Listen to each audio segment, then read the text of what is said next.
mtu ambaye moyo wake umefungamana na msikiti katika mtume.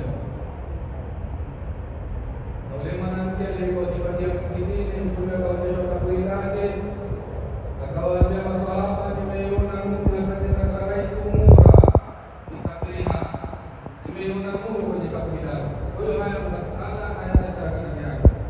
Kwa hiyo tunafanya kubwa kwamba huyu ndugu yetu ni katika ashabu janna insha Allah taala, kwa sababu huyu bwana alikuwa akipenda sana mihara, na mihara ilikuwa ni sifa ya Mtume sallallahu alaihi wasallam. Watu wengi huona ili kukasirika na kuangangari na uso kuwa ngumu ndio ushujaa, lakini mshujaa yule alikuwa na mihara zaidi. Ndugu yetu Abubakar, Mwenyezi Mungu amrehemu, alikuwa ni mwingi wa jihad. Nadhani hakuna mtu asiyejua, lakini kuna wafadhiluna hajulikani na mtu jihadi isipokuwa yastahziu bihi wala yakunu jazaa. Wakana Rasulullah yastahziu, Mtume alikuwa akifanya dhihaka pia, lakini la yakunu ila alhaqa, alikuwa asema isipokuwa ukweli. Mtume alikuwa akifanya dhihaka, akifanya dhihaka hata mali mizee wa watu wazima haijafaa. Mtume akiwafanya dhihaka akifanya na wao dhihaka. Mzee mmoja akamwambia Mtume, wewe huingii peponi. Jibu tena, huingii peponi. Mzee akalia, tunakasikia mwambia hapo peponi watu wataingia kwenye janna, lakini hawaingii katika hali ya utu uzima. Kana elimu la Qur'an. Uwezo wa kipenda watoto. Tunakikarana na watoto kwenye swala, tunaona katika riwaya mbalimbali. Nadhani yeye alikuwa ni profesa kumsoma Mtume sallallahu alaihi wasallam katika jamii hii. Iwezo mpaka na kumwelezea sifa zake alizofanana, basi nafikiri tutakaa hapo mpaka leo. Alikuwa akipenda Mtume. Miongoni mwa tabia yake kubwa sana na adhira yake kubwa sana ambao watu wamesoma nao ni kumpenda Mtume sallallahu alaihi wasallam. Safari zake zote za shida na raha, safiri kwa magari na kwa miguu, kwenda kusikiliza sifa za Mtume sallallahu alaihi wasallam. Haya tunayaona. Mwenyezi Mungu atuambia katika Qur'ani, washahidi wa mashhud, sisi ni mashahidi. Sitoweza kuzungumza kwa heshima. Washahidi wa mashhud, washahidi wa mashhud mimi na wewe tumemuona huyu. Maadamu tumemuona, sisi tuna haki ya kumwombea kila dua. Alikuwa ni mtu wa dhihaka,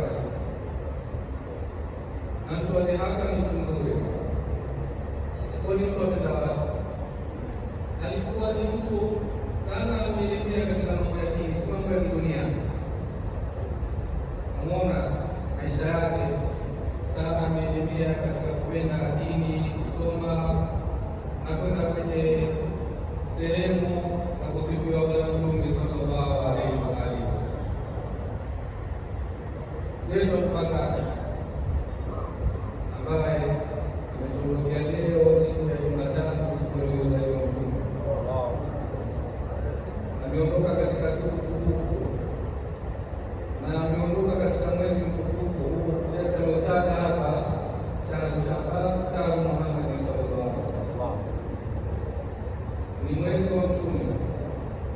Yeye alikuwa akipenda Mtume na ameondoka siku aliondoka Mtume. Ameondoka katika mwezi wa Mtume sallallahu alaihi wasallam. Wanadamu hufa kwa lile alilompenda.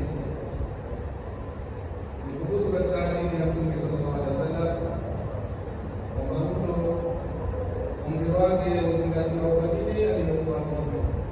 Ikiwa ni mtu alikuwa akipenda sana kumwambia wakati atakufa baba. Wale ambao wapenda kula ng'ombe, starehe nyingi, mara nyingi watakufa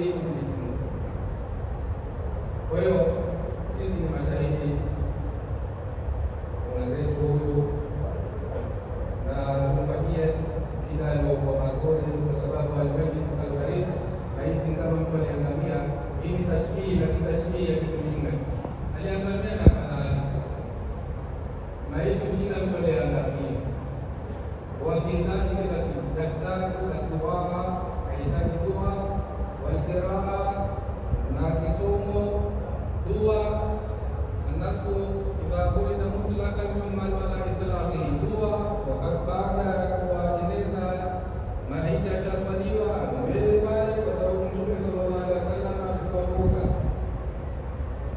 na dua baada ya kuzikwa, kabla ya kuzikwa na wakati huo nasuna warada mutlaqan yuhmalu ala itlaqihi lati dalil. Kwa hiyo muumini mwenzetu huyu ambaye ametunukia na insha Allah taala kama nimekamilisha msame Allahumma lahu alhamdu wa lakini fi janna wa nafsana wa ikhwana alladhina sabaquna bil iman wa la tajalu qulubana min alladhina rabbana innaka ra'ufur rahim. Sallallahu alaihi wasallam.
صلوا على النبي.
اللهم صل وسلم عليه.